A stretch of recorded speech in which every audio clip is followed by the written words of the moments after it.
lahat.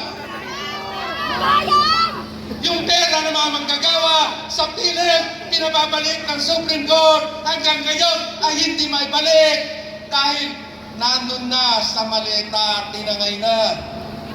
Ang mahalagang nasaan ngayon, hinahanap ng taong bayan. Kaya po, ang susunod po natin sa hanay ng kababaihan na ngayon ay lumalaban, tumitindig, si kasamang si Mamu. Palakpakan po natin si kasamang Mamu.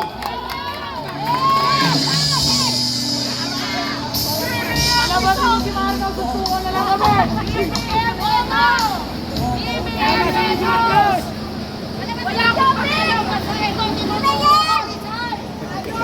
Yung asawa niya parang penguin.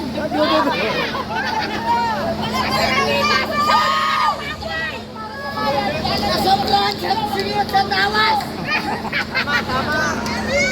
Tama! Palakpakan po natin ang hanay ng kababaihan na ngayon tumitindig lumalaban. Mapagpalang hapon! Taas na si Mamo. Pwede ko bang, hi! Maraming salamat. Pwede ko bang makita mga kamay ng mga kababaihan? Mga kababaihan! Itong araw ng Labor Day, binibigyan pugay ng mga kababaihan ang mga kalalakihan nang dahil sa kami ay sumasaludo sa inyo dahil kayo mga kalalakihan, you are the head of the families.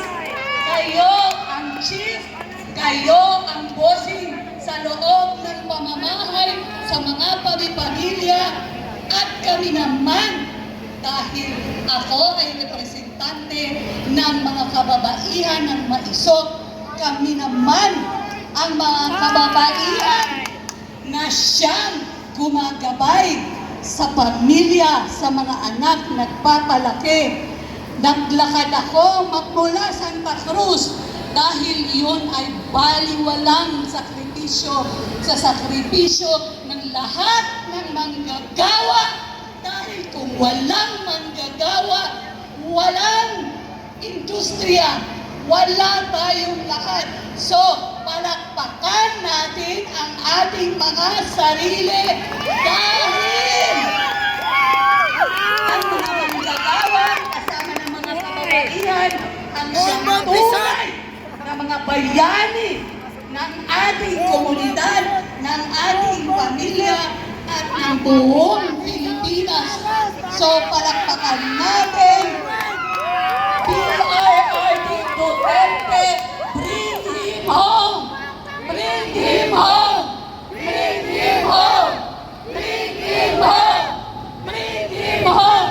Dahil kung natatandaan ninyo, ang labor sector, ang mga OFWs, yan ay tunay na minamahal ng ating tunay na presidente ng Pilipinas, si PRRD President Rodrigo Roa Duterte, na ngayon ay ibinigay ang sarili para sa taong bayan at para sa Pilipinas. So, nang dahil medyo kapos na nga ang boses ni Mamo, tayo dito ay gumagawa ng sarili nating way, ang ating pamamaraan para makiusap sa ating administrasyon. Oo, alam ko, galit na tayo. Pero alam niyo ba na merong mas malakas na paraan kung paano natin ayusin ang tawag doon, transformation of this government? Alam niyo ba? Gusto niyo bang malaman? Gusto yung mga kamay kung gusto niyo malaman. Hindi ko nakikita yung banda dyan. Taas ng mga kamay. Sasamahan niyo ba ako? Alam niyo ba? I-Englishin ko lang kasi kulang ako sa Tagalog. Pasensya na. Sige! I love you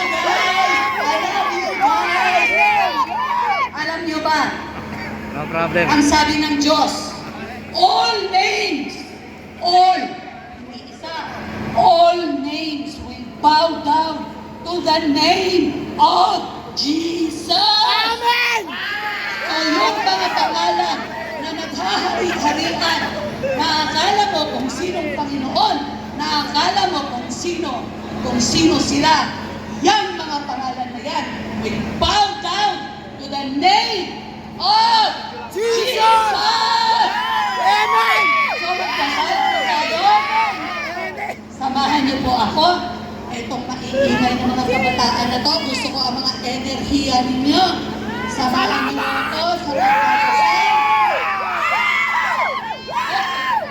ilagay natin ang ating sarili in the presence of the Lord. Abba, Father, maraming salamat po dito sa mapayapang pagtitipon namin dito sa CM Recto. Ang balat po sana namin ay makarating doon sa Mindiola para po marinig ang boses ng katauhan, representante ng mga labor sector, marinig nila kung ano man talaga ang mahalaga sa buhay ng may buhay. Kahit na ayaw nila tayong pakinggan, they have no choice, Lord, but they will listen because you will make them listen. Abba, Father, thank you for this beautiful day. May you bless each and everyone here and each family is represented them here, Lord. Thank you. Amen. You said in your words, all names will bow down to the name of Jesus, to the name of Jesus. Akala nila, Lord, maghahari-harihan sila sa habang panahon. No, no, no, no. Your name, merong tani. There is a time for everything. Darating ang panahon ninyo, kayo naman ay luluhod sa pangalan ni Jesus.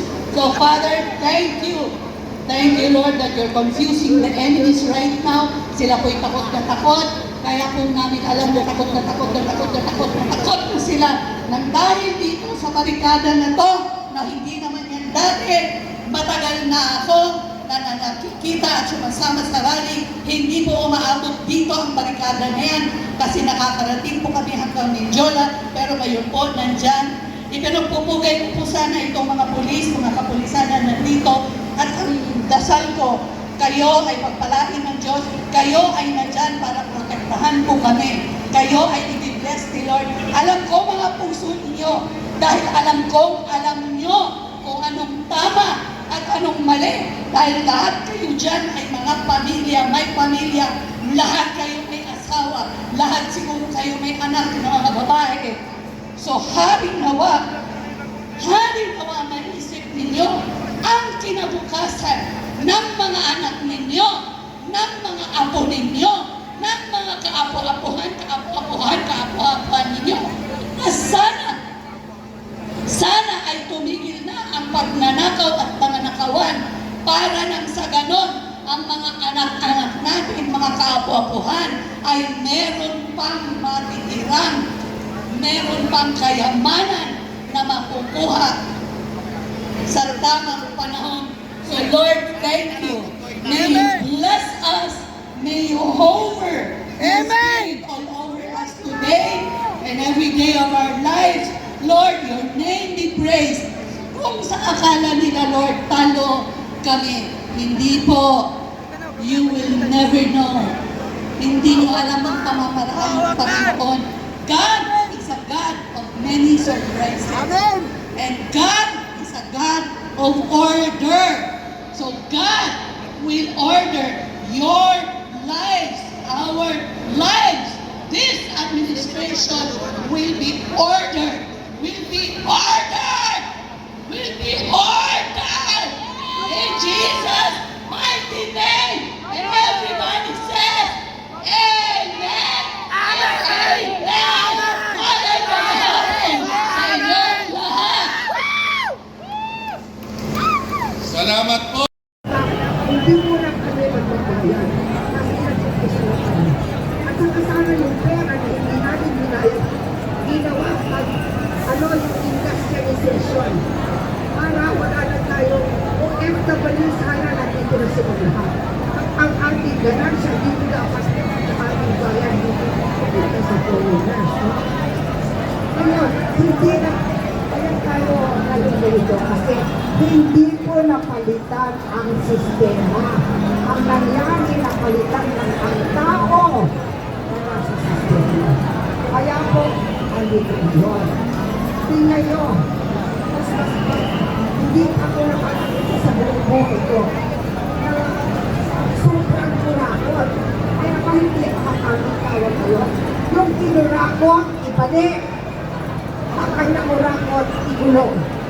Huwag yung kalimutan nyo po, ang nanilinig ko lang dito, ang nakurakot, igulong.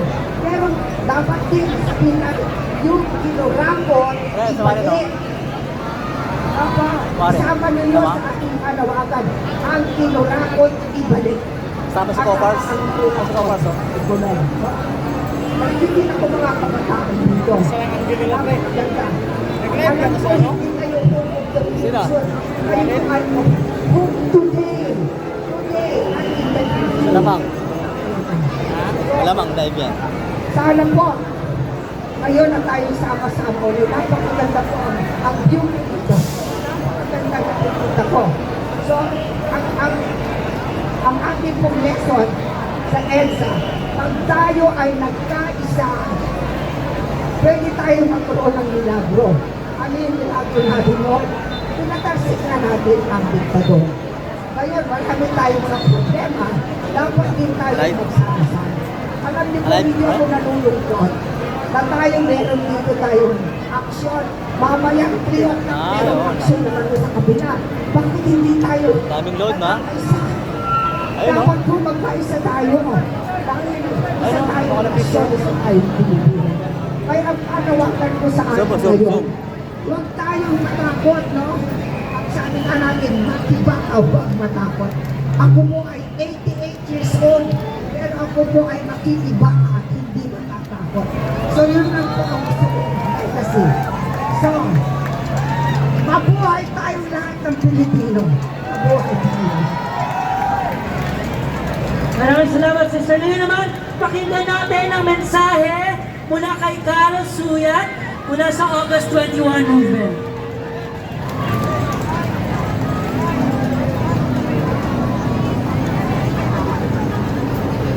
Makibaka! Huwag matakot!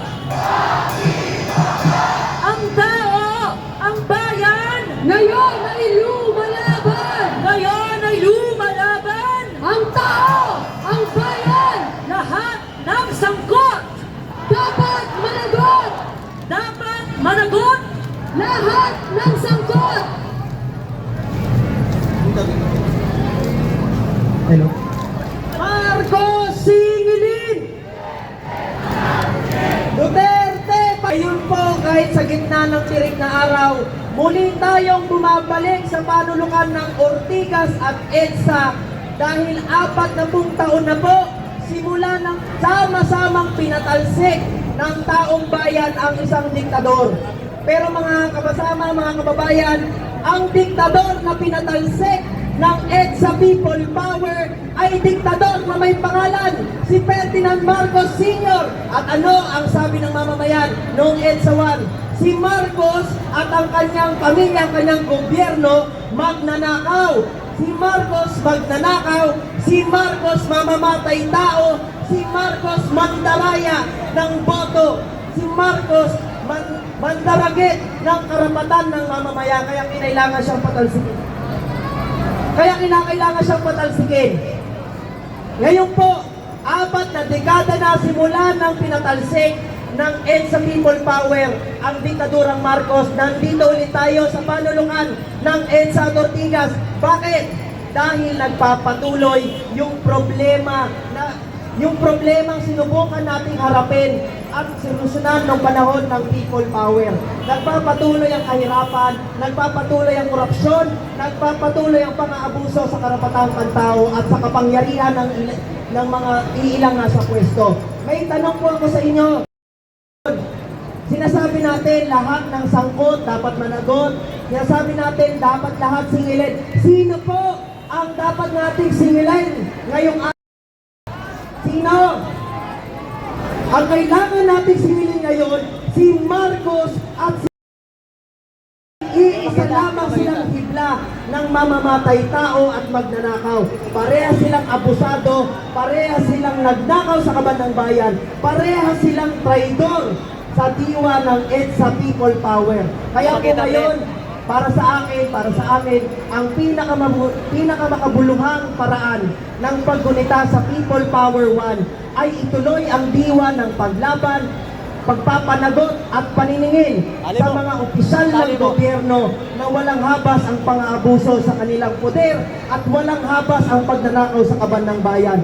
Huwag na nating itanggi, huwag na nating ikubli. Kailangan singilin, kailangan panagutin. Parehas si Marcos at si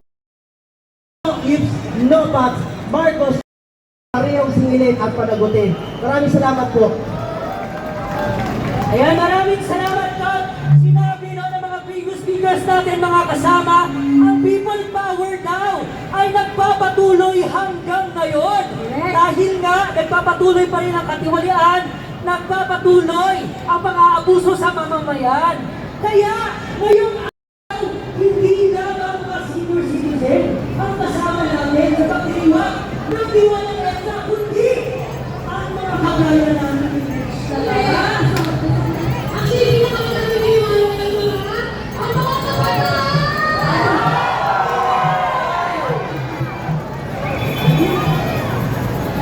Ayun, sabi lang nila, ang mga kabataan, lagi ng rally, ang mga kabataan, mga partner, dahil ang daming kumakot na nagpapahirap sa atin.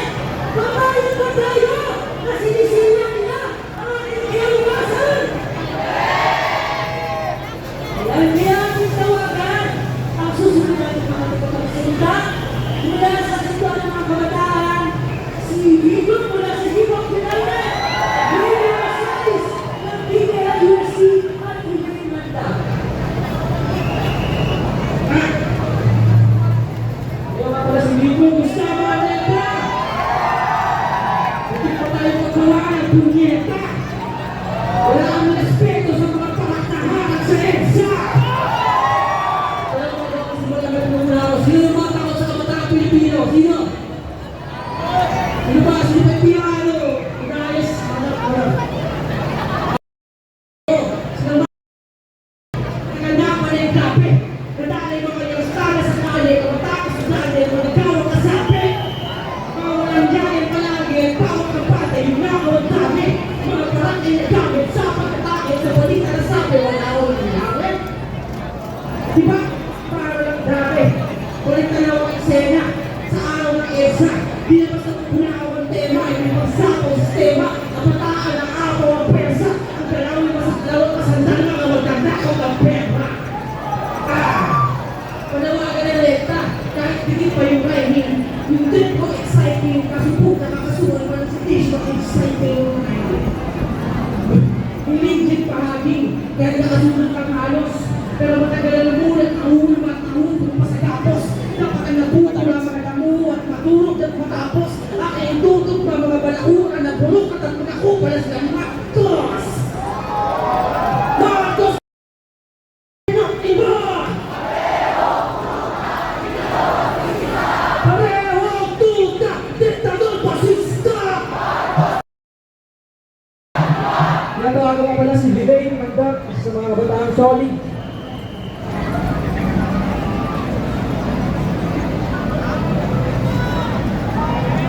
Magandang hapon po sa lahat na narito sa EDSA! Ako po si Vivi.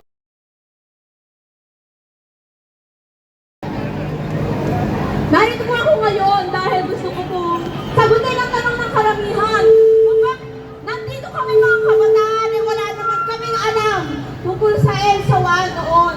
Gusto lang po namin malaman ninyo na ang EDSA 1 po, ang diwa po ng EDSA 1 ay pinapakita kung gaano katapang ang mga mamamayang Pilipino at wala yun sa edad na meron kami. Kaya halos lahat na nakikita nyo rito ay puro po mga kabataan. Ako po bilang anak ng isang maralita, gusto ko po na marinig ninyo ang boses ko, tumitindig bilang isa sa hanay ng mga kabataan.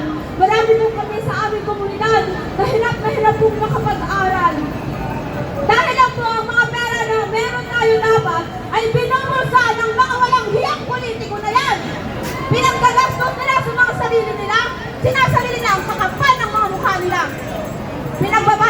tayo ng buwis pero wala tayong natatanggap sa kanila na kahit ano. Konting tulong lang, isusugot mo nila sa atin yun. Samantalang galing yun sa bulsa ng aming mga magulang. Galing sa bulsa ng mga working students na nag-aaral tapos nagtatrabaho tapos sasamantalahin lamang nila.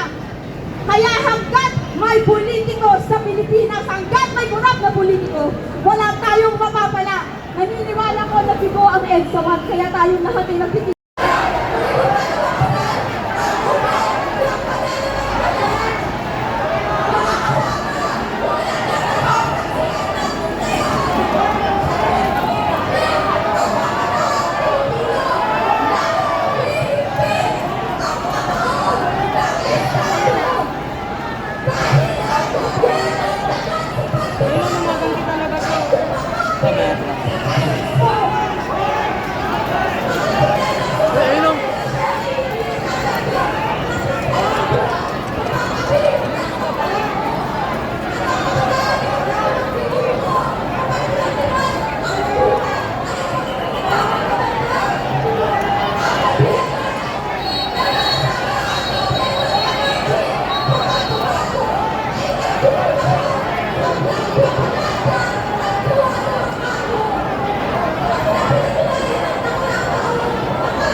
taong bayan. Walang safe sa eleksyon sa 2028 kahit anong partido mo. Kung sinong malaking ibibigay, kung sinong may mandato, yun ang mananalo. So yan po yung ating inilalaban dito sa Supreme Court. Hindi po natin sila inuutusan. Tayo po ay nakikiusap sa kanila na resolbahin na ito at malaman ng taong bayan kung ano ba ang stand ng Supreme Court bilang huling nag-aanalisa ng ating batas at ng ating konstitusyon. Maraming po salamat sa lahat. Okay. Maganda po. Hello. Ako po ay si Colonel Segundo Mitran, retired Philippine Army, Tamis Scout Ranger Regiment and Special Forces, Supremo ng Filipino Guerrilla Forces. Ako ay nanawagan sa mga kabaro ko, sa mga Philippine National Police and Armed Forces of the Philippines. Magising kayo! Buksan niyo ang inyong mga mata at tayo na ano ang nangyayari sa ating bayan. Mga kababayan ko, ako 40 years, naglingkod sa bayan sa edad ko 13 anyos. Naglingkod ako at nakipagpatayan sa mga rebelde. Pero ito pala ngayon ang hinaharap namin ngayon. Ang problemang dinulot ng Pangulong Marcos, si Marcos, ang dahilan ng gulo ng Pilipinas na ito. Pero ito, mga kababayan, active at saka retired, hindi nagkakaintindihan dahil sa kagagawa ni Marcos. Nanawagan ako sa taong bayan, lalo na sa mga kabaro ko dati sa Philippine National Police at Armed Forces of the Philippines. Buksan nyo ang inyong mga mata at inyong mga tainga. Ano na ba ang nangyari sa ating bansa? Naubos na ang kaban ng bayan. Kailan kayo magigising? Kung ubos na ang kaban ng bayan. Kaya nanawagan ako, I am General Segundo Mitran, retired from the Army, Supremo ng Filipino Guerrilla Forces. Kaya nanawagan ako sa inyo lahat. Magising kayo sa katotohanan. Buksan ang mga mata. At tayo nga maraming salamat sa inyo.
Oy, tatibig. Mga rider lang natin, mga rider. Brother, pahingin tubig, brother. Mga rider, mga rider. Bro, lapit mo rito, Kal.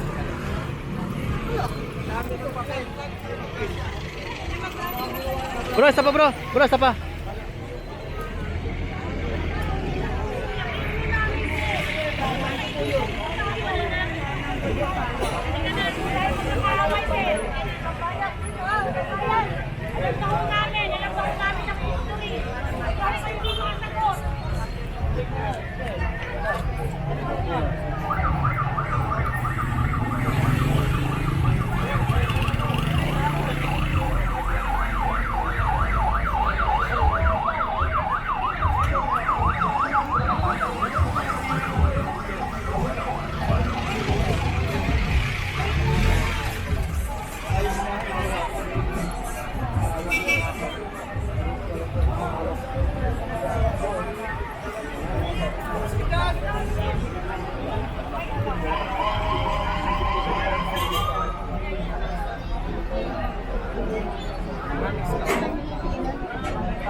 Anahong pa kami ng hapon. Alam namin ang mga galawan. Alam namin kung paano sumagot.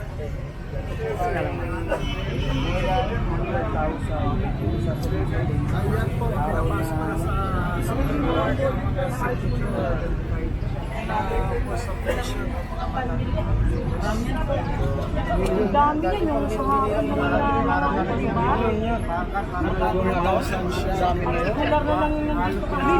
baka inoon, baka di nila kaya. 16 boxes yan. Hindi, ano kasi yan? Yung malalaking ano, no? Yan yung tinapos namin kagabi. 100,000. Una kayo umuwi kagabi. Tapos, sinerox ng 16 mo namin. Kami nagtapos 16. Talagang inano namin sila. Nag-umpisa ng tanghali na tapos alas 3. Tulong pagkano Oo, meron pa na sila.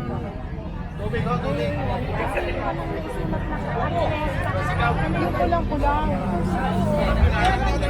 Madali nyo si Sir, ha? Madali nyo. Makisuhin lang. Kailing.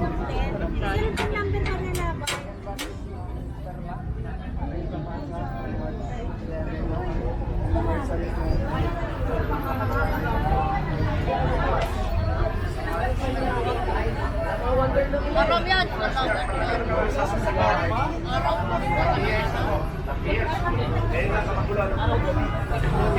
Mayroon din sila. Ibang alam. Ngayon, ito. Sama-sama.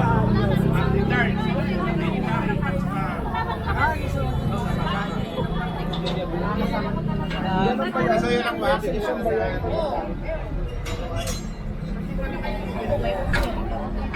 Pwede ka naman.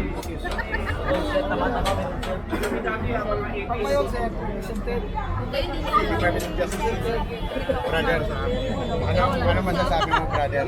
Okay kayo dito. Nandito na sa airport. Sino ka na dito? Tara. Dito.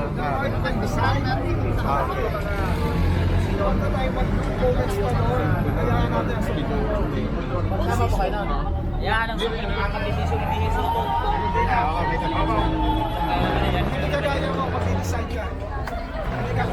Dali pilit na nila. Ano ko, dyan?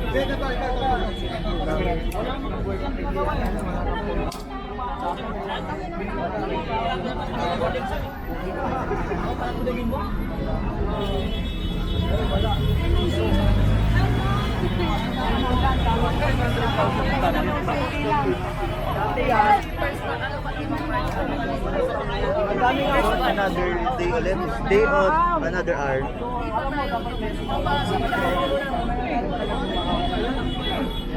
Wala 100,000 na ngayon sila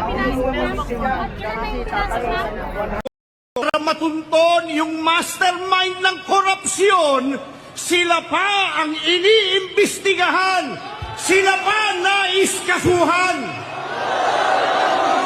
Mga kababayan, saan po kayo nakakita na yung tumutulong sa investigasyon para mapalitaw ang punot dulo ng katakot-takot na nakawan sa gobyerno ang siya pang sinisiraan? Hindi po ba masyado namang halata na concerted effort ang mga ito para talukbungan ng katotohanan at iligtas ang mga pinakanakinabang sa nakawan? May ilan sa mga nasa gobyerno, media, mga abogado at maging ilang political analysts na matatalino sana, may kakayahan magpaliwanag ng tama at totoo, ngunit tila nais baluktutin ang batas! The near is end. Nagsalita na po ang Iglesia ni Cristo sa mga pangyayari ngayon sa katiwalian sa ating bansa. Hinihimok na niya na mag-rally sa buong Pilipinas. Pag yan ay nangyari, wasak. Ibang klase ito si Erwin Tulfo. Mag-move on na lang daw tayo sa flood control. Ayop ka, boy. Hindi naman daw umiikot sa flood control ang buhay natin. Ulol!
pamunuan ng Pambansang Pulisya sa Central Operations Center ng PNP sa pangunguna ng Directorate for Operations at nakasubaybay si PNP Chief General Jose Melencio Nartatis Jr.